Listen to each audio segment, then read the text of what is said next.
नमस्कार, मैं हूँ ज्योति गुप्ता और आप देख रहे हैं चर्चा आज की। उत्तर प्रदेश में जहां एक और लगातार 7वें वर्ष भी विद्युत भार नहीं दिया गया है, यानी कि विद्युत दरों में कोई प्रगति नहीं की गई है, विद्युत दरों में कोई भी बढ़ोतरी नहीं की गई है। ऊर्जा विभाग की ओर से एक और जनता में खुशहाली है, वहीं पावर कारपोरेशन की ओर से दूसरी ओर बिजली लोड बढ़ाने की वजह से एक बड़ी समस्या पैदा हो गई है। इस समस्या से लिए ज्यादा जानकारी के लिए हम मध्य जोन में आए हैं। मध्य जोन के मुख्य अभियंता रवि अग्रवाल जी हमारे साथ जुड़ हुए हैं। ज्यादा जानकारी के लिए आइए बात करते हैं। सर, जिस तरह से पावर कारपोरेशन की ओर से ये जो विद्युत भार बढ़ा है, लोड बढ़ा है, लोगों में अफरा तफरी मच गई है। कई आवेदन भी आए हैं और खास तौर से पूरे लखनऊ के चारों जोनों में सबसे ज्यादा कम लोड आपके अध्ययन से आए हुए हैं। इस पे आप क्या कहेंगे? देखिए, ऐसा है कि जो भी ये कार्रवाई हुई है, यूपीआरसी के द्वारा जो टैरिफ आदेश दिया जाता है या जो हमारा सप्लाई कोड है, उसी के नियमों के अंतर्गत की गई है। उसमें स्पष्ट प्राविधान है कि जो उपभोक्ता किसी भी वित्तीय वर्ष में अपना जो सैंक्शन लोड से ज्यादा का भार 3 या उससे अधिक बार इस्तेमाल करते हैं, तो उस अधिक भार में सबसे कम भार की जब वृद्धि जिस माह में होती है, तो अगले वित्तीय वर्ष में उसका जो भार उसके अनुरूप में काउंट किया जाता है। उससे 2 फायदे होते हैं। जैसे हम लोग बिजली की समस्या को लेकर परेशान होते हैं कि ओवरलोडिंग हो रही है। तो अब अगर उपभोक्ता अपने सैंक्शन लोड से ज़्यादा बिजली का इस्तेमाल करते हैं, तो हमारे ट्रांसफार्मर, हमारी लाइनें उस समय अतिभारित हो जाती हैं। चलिए 1 महीना, 2 महीना अगर कोई लोड बढ़ा तो मान लेंगे अचानक कोई गेस्ट आ गए, कोई कोई समस्या हो गई। लेकिन अगर लगातार अगर 3-3 महीने 1 साल में, तो उसको जो है सिस्टम को बचाने के लिए और पब्लिक को बेहतर विद्युत देने की आपूर्ति देने के लिए ये आवश्यक है कि हमारी जो सप्लाई कोड के है उसके अनुसार जो नियम है हमें कार्रवाई करनी होती है। सर, अमूमन अगर घरों में त्योहार या फिर शादी-ब्याह में जैसे आपने बताया कि फंक्शन में लोग घरों की सजावट में विद्युत भार बढ़ जाता है, तो ऐसे में क्या नियम अपनाते हैं? देखिए, ऐसा है कि यूपीआरसी का जो सप्लाई कोड है उसमें स्पष्ट है कि अगर एक वित्तीय वर्ष में 3 बार उसकी जो डिमांड है वो बढ़ती है 3 या अधिक बार, तभी भार बढ़ाने के संबंध में विचार करता है। अगर उसका फंक्शन है तो 1 बार होगा या हो सकता है 2 बार होगा। लेकिन ऐसा तो होगा नहीं कि हर महीने ही उसका जो है लोड ज्यादा बढ़ेगा। और अगर कोई उपभोक्ता ऐसे हैं कि जिनको ये लगता है कि हमारा गत 6 माह से हमारा सैंक्शन लोड नहीं बढ़ा है, तो नियमों में प्राविधान है कि अगर लास्ट 6 मंथ में उनके जो सैंक्शन लोड से ज्यादा लोड इस्तेमाल नहीं किया हो, तो जो वो अपना प्रार्थना पत्र देगा, तो नियमों में उसका प्राविधान हो, उसके अनुरूप अगर उसके भार में कमी होगी तो कर दी जाएगी। सर, लगातार देखा गया है कि सौर ऊर्जा को काफ़ी प्रोत्साहित किया गया है। पीएम सौर घर को भी काफ़ी प्रोत्साहन किया गया है। क्या ऐसे में सपोर्ट मिलता है विद्युत विभाग की ओर से? देखिए, ऐसा है कि जो भी उपभोक्ता पीएम सूर्य घर के तहत अपने यहाँ रूफटॉप पैनल इस्तेमाल करते हैं, विगत की तुलना में इतनी अच्छी सुविधा है कि जो वर्तमान में 100% जो भी मीटर लग रहे हैं वो स्मार्ट मीटर लग रहे हैं। स्मार्ट मीटर में अब उपभोक्ता को बाजार से मीटर नहीं खरीदना होता, वो कॉन्फ़िगर हो जाता है। इंपोर्ट एक्सपोर्ट दोनों प्राविधान उसमें है। पहले उपभोक्ता नेट मीटरिंग के लिए एक पर्सनल मीटर खरीद के लाना पड़ता था, विभाग में टेस्टिंग होती थी, कई महीने परेशान होता था। अब उसको जो है जैसे ही अपनी फॉर्मेलिटी पूरी करता है, एक आवेदन देता है।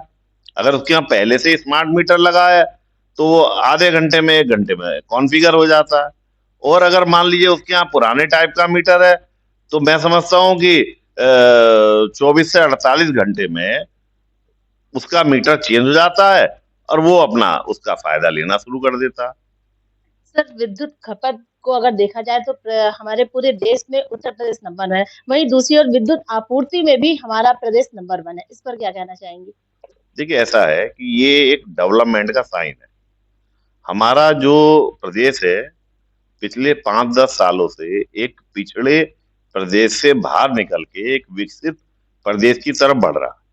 इसे बोलते हैं पर कैपिटा कंजप्शन। इसका मतलब ये है कि जैसे जैसे लोगों में विकास होता है, तो विकास होने के साथ साथ बिजली की जो उसकी आवश्यकता भी बढ़ती जाती है। जब बिजली की आवश्यकता बढ़ती है तो सबकी डिमांड इकट्ठा होकर ओवरऑल स्टेट की डिमांड बढ़ती है। तो अगर लोग बिजली ज्यादा इस्तेमाल कर रहे हैं तो इसका मेन एक साइन ये है कि हमारा प्रदेश वर्तमान में बहुत तेजी से विकसित हो रहा है। तो ये एक अच्छी बात है। और दूसरी अच्छी बात है, इसके बावजूद कि इतनी डिमांड बढ़ रही है, पहले की तुलना में हम लोग लगातार रिलायबिलिटी ऑफ सप्लाई वो बढ़ रही है। ऐसा नहीं है कि पहले सप्लाई की आउटेज बहुत ज्यादा थी, अब सप्लाई की आउटेज गत वर्ष की तुलना में काफी कम है। साथ ही आपको मैं ये भी बताना चाहूंगा कि भारत सरकार ने लखनऊ जिले के लिए एक आरडीएसएस मॉडर्नाइजेशन के तहत एक प्लानिंग बन रही है, जिसमें सन 2031 तक जो हमारी डिमांड आएगी उसको लिए सिस्टम डेवलप किया जा रहा है कि अगर इस समय सिस्टम में कुछ कमियां भी हैं तो 2031 में बढ़े हुए विद्युत भार के हिसाब से हमारा सिस्टम मजबूत बन जाए। और जो कहीं ओवरलोडिंग के चक्कर में अगर कहीं कोई आज सिस्टम में दिक्कत होती है तो वो सिस्टम और भी मिनिमाइज हो जाए।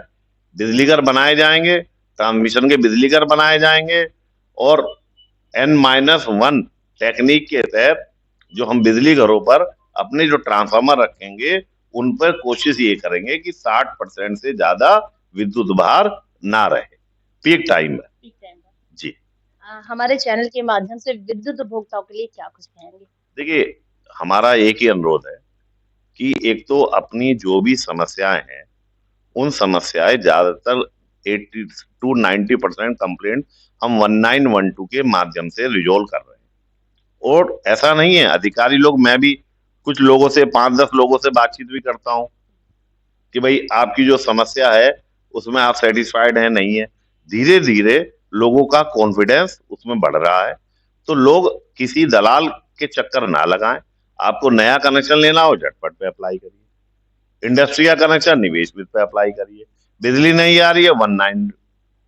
लेकिन मेरा ये भी अनुरोध है कि हम लोग बिजली खरीद के आपको देते हैं तो जो बिजली का बिल है उसको समय से जमा करें, जिससे कि हम जो एजेंसीज हैं, जो कंपनीज हैं जिनसे बिजली खरीदते हैं उनको भुगतान कर सकें। कोयले का पैसा है, लोगों की सैलरी है।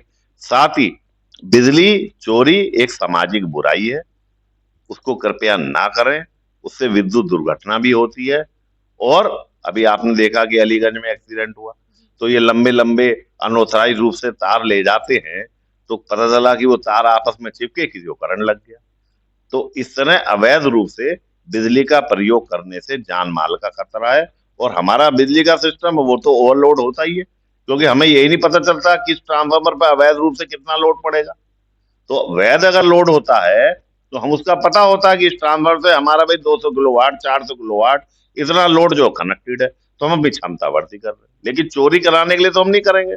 तो वो लोग जो चोरी करते हैं वो उनको भी नुकसान पहुंचा रहे हैं कि जो लोग नियमित रूप से और लीगल तरह से बिजली का उपयोग कर रहे हैं। ये हमारे साथ बातचीत करने के लिए बहुत-बहुत शुक्रिया। तो ये थे रवि अनऑथराइज रूप से तार ले जाते हैं, तो पता चला कि वो तार आपस में चिपके किसी को करंट लग गया। तो इस तरह अवैध रूप से बिजली का प्रयोग करने से जान माल का खतरा है। और हमारा बिजली का सिस्टम वो तो ओवरलोड होता ही है, क्योंकि हमें यही नहीं पता चलता कि इस ट्रांसफार्मर पर अवैध रूप से कितना लोड पड़ेगा। तो वैध अगर लोड होता है तो हम उसका पता होता है कि इस ट्रांसफार्मर से हमारा भाई 200 किलोवाट 400 किलोवाट इतना लोड जो कनेक्टेड है, तो हम अपनी क्षमता बढ़ती कर रहे हैं। लेकिन चोरी कराने के लिए तो हम नहीं करेंगे। तो वो लोग जो चोरी करते हैं वो उनको भी नुकसान पहुंचा रहे हैं कि जो लोग नियमित रूप से और लीगल तरह से बिजली का उपयोग कर रहे हैं। ये हमारे साथ बातचीत करने के लिए बहुत-बहुत शुक्रिया। तो ये थे रवि अग्रवाल जी, जो कि मध्य लखनऊ के मुख्य अभियंता हैं। उन्होंने साफ तौर पे कहा कि बिजली चोरी से बचें, दलालों से बचें, जो भी समस्याएँ आती हैं 1912 पर पहले कंप्लेन करें, रजिस्टर दर्ज कराएँ, क्योंकि उन्हीं के थ्रू सबसे पहले हमारे पास समस्याएँ आती हैं और उसका रिज़ॉल्वेशन भी होता है। साथ ही आने वाले समय में आरडीएसएस के तहत नए प्लान आ रहे हैं, नए बिजली घर आ रहे हैं, तो ज़्यादा से ज़्यादा लोगों की समस्याओं को हम सुनते हैं और तत्काल उसका निदान भी करते हैं। तो इसी तरह की सूचनाओं को देखने के लिए आप हमारे साथ जुड़े रहिए, देखते रहिए चर्चा आज की।